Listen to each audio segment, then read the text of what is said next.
नमस्कार मित्रांनो, आज आपल्या घराचा जो सगळ्यात महत्वाचा आयटम असतो ज्याला आपण जिना म्हणतो, वर जाण्यासाठी जो प्रगतीचा मार्ग आपण त्याला सगळ्यात महत्वाचा मानला जातो.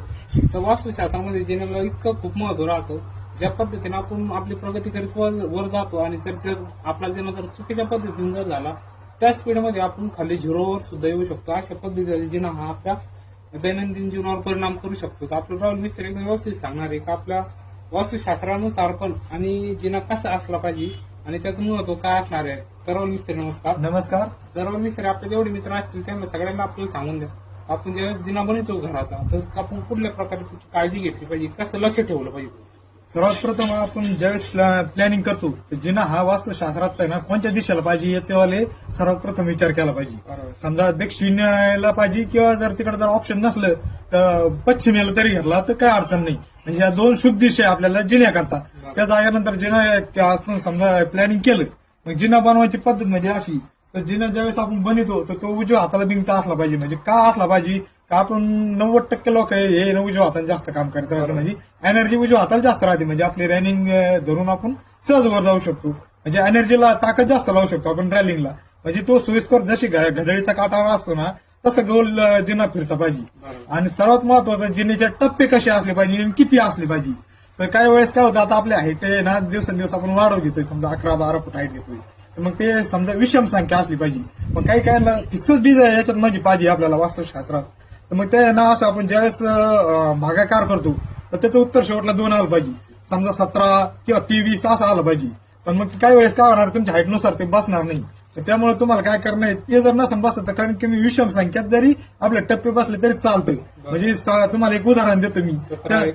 17, 19, 21, 23 असे टप्पे जरी बसले तर खूप छान. म्हणजे जास्त टप्पे मोठे बी नाही झाले पाहिजे जेणेकरून आपल्या भविष्यात त्यांना गुडघ्याला त्रास नाही झाला पाहिजे. आपले शक्यतो 6 इंच टप्पे कसे राहील याच्याला आपण 6-7 इंचापर्यंत असे टप्पे धरले पाहिजे. त्याच्यापेक्षा मोठे टप्पे नाही व्हायला पाहिजे. या हिशोबाने आपण आपला जिना केला पाहिजे. म्हणजे हा 100% वास्तुशास्त्रात होतो. बरोबर. राहुल मिस्त्रीने वास्तुशास्त्राच्या बरोबर जे टप्पे सांगितले ना 6 इंचाचे असले पाहिजे. तर कसं असतं माहिती का, आपली शेतकरी माणसं आहे आणि शेतकरी माणसं जर असल्यामुळे ना आपलं काही वर समजा दाण्याचे पोते वगैरे काही जर न्यायचे असलं तर 6 इंचात जर टप्पे जर असले तर ते टप्पे आपल्याला वर घेऊन चालत राहते. म्हणजे आपल्याला एवढी एनर्जी खर्च करायची गरज राहत नाही. आणि सगळ्यात महत्वाचं त्यांनी जे सांगितलं की घड्याळच्या काटावाने आपला जिना फिरता असला पाहिजे जेणेकरून तो वास्तुशास्त्राला चांगला आहे.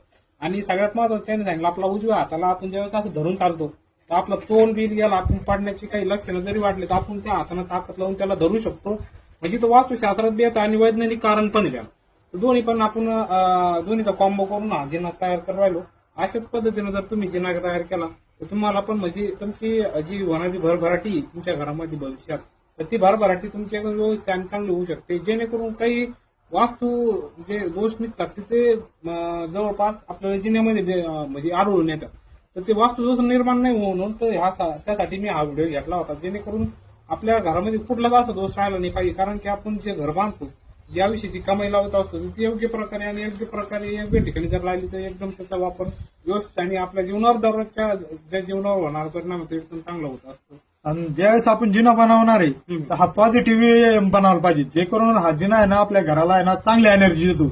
म्हणजे आपल्याला एनर्जी जर चांगली भेटली तर आपल्या घरामध्ये सुख समृद्धी चांगली आणते, आपली भरभराटी होती. बरोबर आहे. तर राहुल मिस्त्री आता तुम्ही जेवढी माहिती दिली ती एकदम छान दिली सर्वांना पण. आणि सगळ्यात महत्वाचं म्हणजे काय असतं माहिती मित्रांनो, राहुल मिस्त्रीने हा इथं बीम सोडलं होतं. राहुल मिस्त्री आमच्या मित्रांना वास्तुशास्त्रासोबत हे पण सांगून द्यावं तुम्ही हा इथं बीम का बरं सोडला. बीम सोडणं खूप गरजेचं राहतं. म्हणजे ज्यावेळेस आपण बीम गज टाकतो त्यावेळेस एक गज हा बीमच्या खालून म्हणजे बीम आहे ना त्याच्या खालून जाणार आहे एक वरून येणार आहे. म्हणजे आपल्या याची गजाची पकड एकदम मजबूत होणार आहे जेणेकरून आपला जिना व्हायब्रेट होणार नाही, पडणार नाही, क्रॅशेस जाणार नाही. म्हणजे किती लोड टाकला तर एकदम मजबूत राहणार आहे आपला जिना. ठीक आहे मित्रांनो, राहुल मिस्त्री ज्या पद्धतीने आपलं सांगितलं त्या पद्धतीने तुम्ही तुमचं काम करत चाला. कसं वाटलं नक्की सांगत चाला मित्रांनो. आणि सगळ्यात महत्वाचं म्हणजे ज्यांच्या नवीन घराचं काम चालू असेल त्यांच्यापर्यंत तुम्ही आपला व्हिडिओ शेअर करीत चाला.